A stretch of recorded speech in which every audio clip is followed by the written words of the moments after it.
senhoras e senhores senadores, a todos que nos estão acompanhando agora pela TV Senado, pela Rádio Senado, e aproveito para fazer um cumprimento especial a toda a equipe, tanto da Rádio Senado quanto da TV Senado, porque tenho percorrido o estado de Mato Grosso, lá nos rincões, lá no interior, e noto o quanto esse instrumento de comunicação é bem visto e ouvido nos lugares mais recônditos dessa nação brasileira.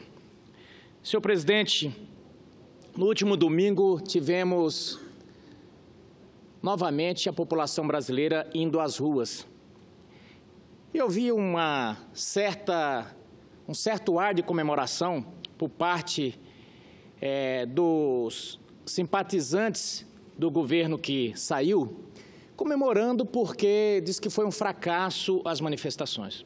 Eu vejo que manifestação é sempre um sucesso, seja ela de qual matiz for, porque significa que a população está participando da vida política do país e está indo às ruas manifestar o seu contentamento ou descontentamento. Mas, enfim, o certo é que se essa manifestação tivesse sido do lado do PT, provavelmente hoje estaria todos os 4 cavaleiros aqui dizendo que teria sido um sucesso, que a Paulista foi lotada, mas como não foi, estão nas redes sociais dizendo que foi um fracasso. Eu queria parabenizar todos os movimentos que foram às ruas manifestar o seu apoio aos temas que defendiam, como o fim do foro privilegiado, apoio à Lava Jato, os temas mais variados. Eu acho que isso é muito bom para a democracia, as pessoas se manifestarem. Mas se manifestaram de forma pacífica, de forma ordeira, dando mais uma vez uma aula para alguns grupos que, quando vão se manifestar, fazem da quebradeira, das pichações, o mote da sua manifestação. Recentemente mesmo aqui em Brasília, quebraram todas as vidraças do Ministério da Agricultura, já tinham quebrado do Ministério da Educação, e cada vez que Boulos e sua turma saem para as ruas, é uma quebradeira imensa. Ele, na ânsia de substituir, de ser o novo Lula, pega um caminho totalmente diverso do que deve ser a conduta daqueles que prezam pela democracia. Mas, senhor presidente, também nessa mesma linha, o que eu tenho observado é que, após entregar de mão beijada a outorga que a população brasileira tinha dado, o ex-presidente Lula tem feito, cada vez que pega o microfone, tem feito um verdadeiro, eu diria, terrorismo verbal. Desde chamar os outros de ilegítimo, desde passar aquela ideia arrogante de que só ele é dono da verdade, até mentir deslavadamente para a população brasileira. Isso tudo na ânsia de recuperar as ruas que outrora lhe amou tanto. Recentemente, eu estava assistindo um vídeo, senhor presidente, em que Lula dava uma entrevista e dizia o seguinte, que quando, abro aspas, quando a gente está na oposição, a gente mente mesmo. Certa vez eu estava em Paris com o Roberto Marinho e com o Jaime Lerner, isso palavras do Lula. E aí, no debate, eu disse que o Brasil tinha 25 milhões de crianças de rua e disse que foi falando aquelas mazelas todas do Brasil. Disse que ele achava bonito falar mal do Brasil e disse que foi aplaudido de pé pelos franceses e tal. Aí, quando ele sentou, Jaime Lerner falou no ouvido dele, ô Lula, não tem como ter 25 milhões de crianças de rua, senão a gente nem andava na rua. Ele falou, e essa é a realidade, a gente fazia uma passeata e jogava um número lá para cima para dizer que... E depois Lindbergh também confirmou isso aí. Então, eu estou repetindo isso aqui por quê? Para que a gente fique de ouvidos abertos, de olhos bem abertos ao discurso que está sendo feito agora. Hoje anunciaram que vão fazer uma homenagem no dia 21 de abril lá em Minas Gerais, ao ex-presidente Lula. Numa alusão de dizer, de compará-lo com Tiradentes, esse mártir da independência brasileira, que ali começavam os sonhos de independência. A mim, muita gente ficou chocada, eu vi alguns amigos comentando, nossa, mas está se comparando com Tiradentes? Falei, eu acho que é até pouco, porque para quem já se comparou com Jesus Cristo, há poucos dias ele se comparava a Jesus Cristo, então não fiquei admirado com isso. Embora que eu ache que da forma com que está se aparecendo nas delações, está mais para Barrabás do que para Jesus Cristo. Mas nessa linha de contar mentira é que me preocupa, porque de repente as pessoas falam, não, Lula mente mesmo, faz aquela galhofada e as pessoas até gostam. Mas a preocupação, minha gente, é que essas mentiras vão ficando e dificilmente num pleito eleitoral a verdade consegue vencer a mentirada. Eu cito, por exemplo, quando foi lançado o Plano Real, e eu creio que aqui nenhum brasileiro há de contestar que o Plano Real foi um sucesso, eu me lembro que o Lula dizia, isso é um programa eleitoreiro. E praticamente quase todo o PT foi contra o Plano Real. Como o Plano Real foi um sucesso total, ele se apoderou do plano e passou a demonizar o seu mentor. Fernando Henrique foi demonizado por essa gente que parecia que era mais fácil defender Mefistófeles do que Fernando Henrique. E aí está a falha do PSDB, que parece que passou a ter vergonha do seu líder. E foi aí que Lula deitou e rolou. Mas nessa linha da mentirada é que eu digo, se apoderaram de quase todos os programas que existiam nesse país e remodelaram e fizeram como se fosse do Partido dos Trabalhadores. Eu me lembro que numa das eleições, o PT demonizou de forma muito forte as privatizações. Mas depois, sem dinheiro, precisava fazer privatizações, e aí começou a fazer privatização envergonhada. Que jeito era essa privatização? Era um modelo híbrido pegava um pouco da iniciativa privada, concedia, e a outra parte era de responsabilidade do governo. E aí é que eu quero chegar, para ver o resultado dessas mentiras todas, o quanto tem impacto na vida da sociedade. A BR-163, ela foi concedida nesse modelo híbrido, e lá no meu estado resolveram fazer um edital em que a concessionária que ganhou a licitação, que ganhou a concessão, ela faria 10% da obra e a partir daí já poderia cobrar pedágio.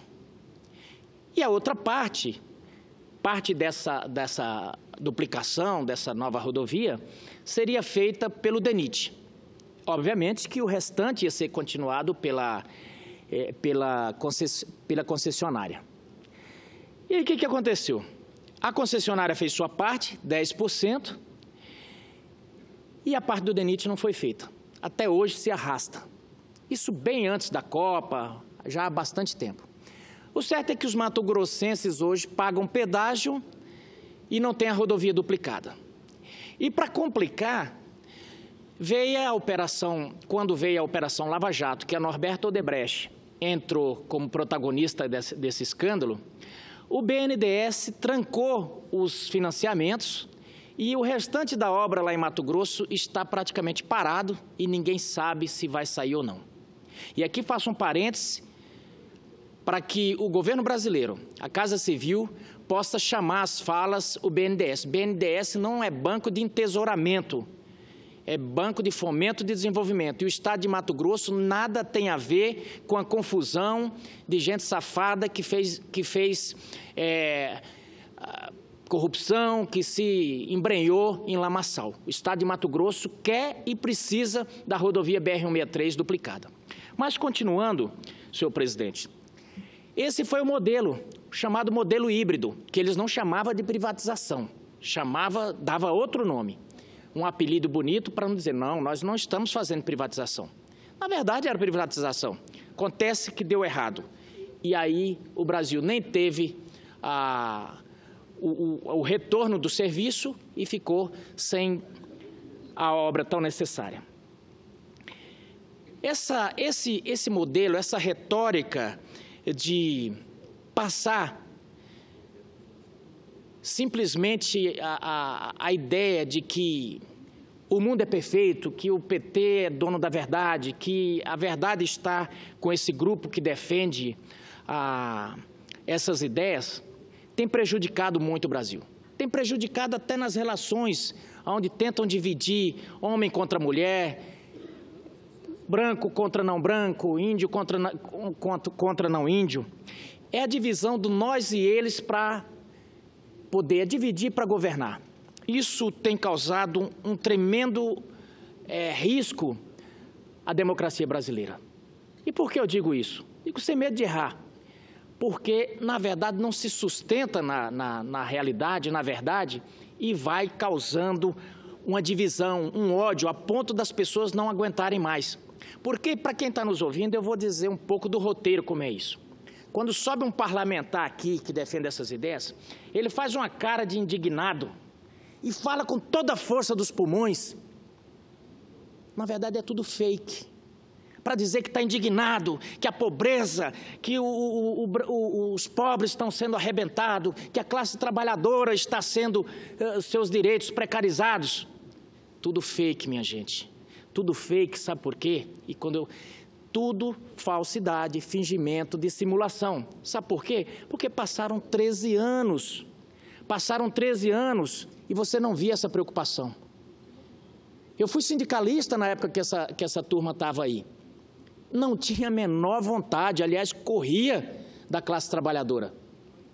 Quando, de repente, se viram com o bote dando água, correram atrás dos movimentos sociais, correram atrás de Sem Terra novamente. Sem Terra vivia de bolsa dada pela Conab na época desse povo. Não demarcaram um palmo de terra.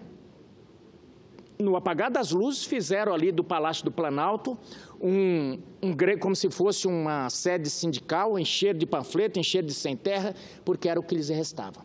E agora pousam aqui de defensores da Previdência, de defensores da CLT. Lembrem-se que até poucos dias o presidente Lula falava de forma inflamada. Ele dizia da seguinte forma: é bem verdade que a população brasileira está vivendo mais. A população brasileira está vivendo mais. E se tem mais gente para receber e tem menos gente para pagar, temos que fazer uma reforma. Ele fazia isso para justificar que era preciso uma reforma. E fez uma reforma. A presidente Dilma, até poucos dias, defendia com seus ministros a reforma da Previdência. E agora, aos quatro cantos, vociferam. Sai pedigoto para dizer que são contra a reforma. Não estou aqui defendendo a reforma. Eu não sei nem que tipo de reforma vai chegar aqui. E do jeito que está, realmente, toda a base aqui já disse que não vota na reforma. Mas o que eu mostro aqui é a incoerência dessa gente. A incoerência de quem mente, mas sem pestanejar, para voltar a pegar a viúva novamente. Querem o dinheiro da viúva. Essa é que é a verdade. Essa história de defender o Brasil, não vejo preocupação alguma com o Brasil. Porque, veja bem, não teve uma das campanhas que ganharam em cima da Petrobras, dizendo que se o PSDB ganhasse, iria acabar com a Petrobras. Pois bem, eles ganharam. O que fizeram com a Petrobras? Todo mundo sabe o que fizeram com a Petrobras. Então, é uma mentira atrás da outra, e eu faço esse levantamento aqui para que os brasileiros abram o olho, porque dissimulação, coitadismo e mentira é a marca dessa gente que quer voltar ao poder. Vocês vejam bem, eles pediram impeachment de todo mundo que passou. Quando foi pedido o impeachment do governo do PT, o que eles falaram? É golpe. Então, impeachment contra o PT era golpe. E aí começaram a dizer, tiraram uma presidente honesta que não cometeu crime algum. Nada pesa contra a presidente Dilma. A presidente Dilma não foi delatada, a presidente Dilma não tem nada de investigação aberta contra ela. Isso é o mantra que espalham no mundo inteiro, enxovalhando a imagem do Brasil. Acontece que não é verdade. O Marcelo Odebrecht veio e disse: tanto Lula quanto Dilma sabiam de tudo. Tanto Lula quanto Dilma sabiam das quantias que eram repassadas a seu João Santana e a sua esposa. Sabiam de tudo. Está lá nas delações. Mas ela continua pousando como impoluta. E podíamos falar, Medeiros, ela já foi cassada. Temos que falar isso aqui para relembrar. Não é essa história. Competente, mãe de toda honestidade e mãe de toda seriedade. Na verdade, nós tivemos uma presidente que foi cassada porque cometeu erros, e erros graves. Esse erro de maquiar balanço, gente, já derrubou grandes empresas, e eu tenho citado sempre aqui a Enel, que maquiava seus balanços para dar ganhos aos acionistas. E ainda tinha um slogan assim: pergunte por quê. Quando perguntaram, descobriram. Foi a mesma coisa quando perguntaram por que o governo da presidente sempre dava superávit. É porque maquiava os balanços. E isso é crime. E foi por isso que a presidente foi cassada. Então não existe essa de coitadismo, que se ajuntou um monte de gente e que resolveram caçar. Eu vi durante o impeachment alguém dizer: olha, se juntaram o FBI e a esquerda, a direita reacionária para caçar a presidente. Primeiro que o FBI só cuida de interesses internos, de questões internas norte-americanas. Mas o certo é que eles falam qualquer coisa para tentar confundir a população brasileira. Eu queria dizer a toda a população brasileira que, nesse momento, o que nós precisamos fazer é nos unir. Nos unir para defender o Brasil, para defender esse país que está arrebentado, que está alquebrantado por esse vírus que contraiu e que passou aí incubado durante 13 anos. Nós precisamos reconstruir, principalmente as bases do emprego. E aqui eu vejo o tempo inteiro eles contra a reforma, de fazer reforma, dizendo que os trabalhadores vão perder. Gente, o direito mais sagrado do trabalhador é o emprego. O direito mais sagrado é ele poder levantar todo dia e voltar à tarde e no final do mês ter o seu dinheiro e viver com dignidade. Mas essas pessoas têm um raciocínio de que o Estado tem que ser pai de todos, que tem que pagar a todos. Acontece que não tem essa história de almoço grátis. Se você está comendo um almoço e não está pagando, alguém está pagando. Eles louvam os programas sociais. Bacana ter programas sociais. Mas, gente, precisa ter uma entrada aos programas sociais. As pessoas têm que ter uma entrada, mas é mais importante que tenha uma saída. Que as pessoas possam ter acesso à educação, ao seu trabalho para viver com dignidade. Como dizia Luiz Gonzaga, a esmola ou vicia ou humilha o cidadão. E tudo que nós não precisamos é de uma nação viciada ou humilhada. E, senhor presidente, já marchando para o final, eu quero deixar aqui a todos os brasileiros a mensagem de que o Brasil teve uma boa notícia esse final de semana. Já vários mercados internacionais voltaram a comprar a carne brasileira, voltaram a ter confiança no mercado brasileiro. E aqui fica um exemplo para todos, fica uma lição para a Polícia Federal, para todos nós, que precisamos, acima de tudo, desfazer esse feitiço que foi feito por Lula e sua trupe, de colocar todos os ovos numa cesta só. Acabaram, através da sua política de capitalismo do Estado, colocando todo o setor produtivo de carne brasileira na mão de JBS e de 2 ou 3. O que aconteceu? Deu um probleminha lá no frigorífico, contaminou toda a nossa base, quase que o boi vai para o mato com a corda e tudo.